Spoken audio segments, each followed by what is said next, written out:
Stop. Go.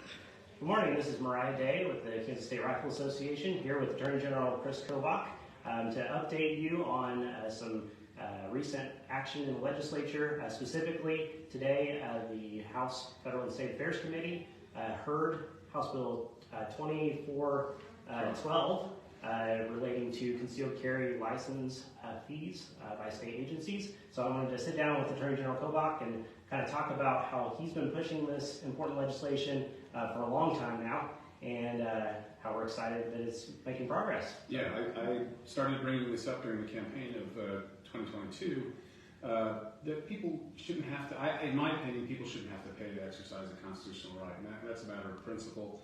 And we pay a $100 fee to the state when we get a concealed carry permit, and an additional $32.50 to the sheriff's office for doing the fingerprinting.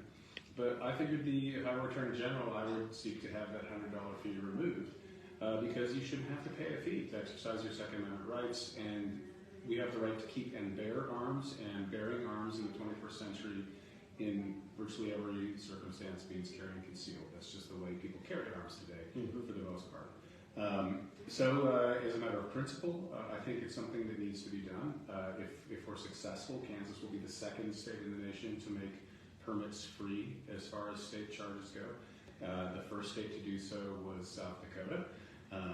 Credits to them. Company. Yeah, we'd be a very good company.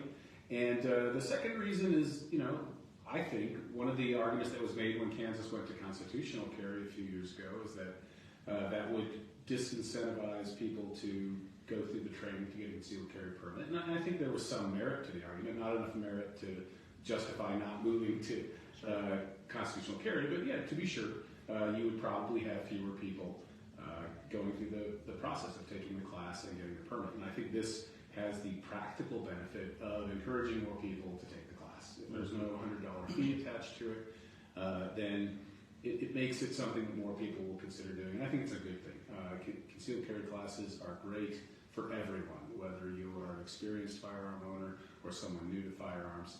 I think that process of the basic firearm safety, but even more importantly, the understanding of the laws and when and how firearms use can be appropriate and or justified is something we should all go through. Absolutely. I really liked in your testimony today how you brought in the practical aspect and then the principle aspect of why we should support this legislation and why Kansans as a whole should support this legislation. Yeah, and I think that the principle is more than just a vague thing. It's something that if you think about your other constitutional freedoms, we would be offended if the state charged us a fee to exercise the right to speak freely. Like if every member of the public had to pay a fee to come and speak in front of a committee to offer your testimony. We would say that's a horrible violation of our First Amendment rights. Or if, in order to attend church, we had to get a fee from the state that permitted us to go worship. Again, people would say that's outrageous. This is a free country. We don't pay the state to exercise our freedoms.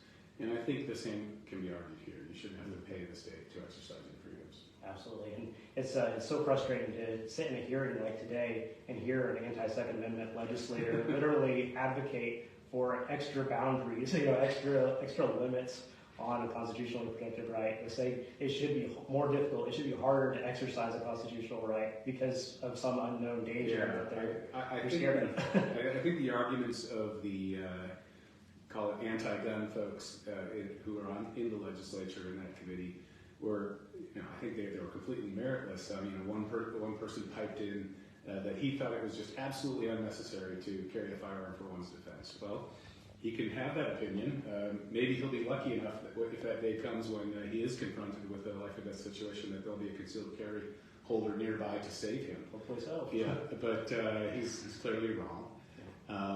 And yeah, several did not seem to grasp that if you really think training is necessary to carry a firearm, which was the argument they made when we went to constitutional carry, then you should support this bill because it'll make it easier and less expensive for people to get the training and go ahead and get the permit, which is of course the incentive for the training. Right. So I don't think there's a good argument against this. I don't either, but obviously we've got a tough battle ahead of us to get this passed. Yeah. Thankfully we've got votes on our side as well. Yeah. And I really appreciate your support for this this bill, and I know the State Rifle Association really appreciates that. So Well, it's my pleasure. Can you explain the bill again real quick? yes, go ahead. So the bill basically removes the $100 fee that the state charges when one obtains one's first concealed carry permit. It also removes the subsequent $25 fee that the state charges when you renew your permit. So it makes it considerably less expensive, and I think for someone on fixed income or someone who's just barely making ends meet, and $100, for most of us, $100 is not cheap. This removes a disincentive. But again, as a matter of principle, I think regardless of the dollar amount, we shouldn't be charging. Absolutely. Perfect. Well, thank you for tuning in. Thank you, Attorney General Kobach, for joining us today. Appreciate your support for the bill again, and good luck. Thank you. Thanks, everybody.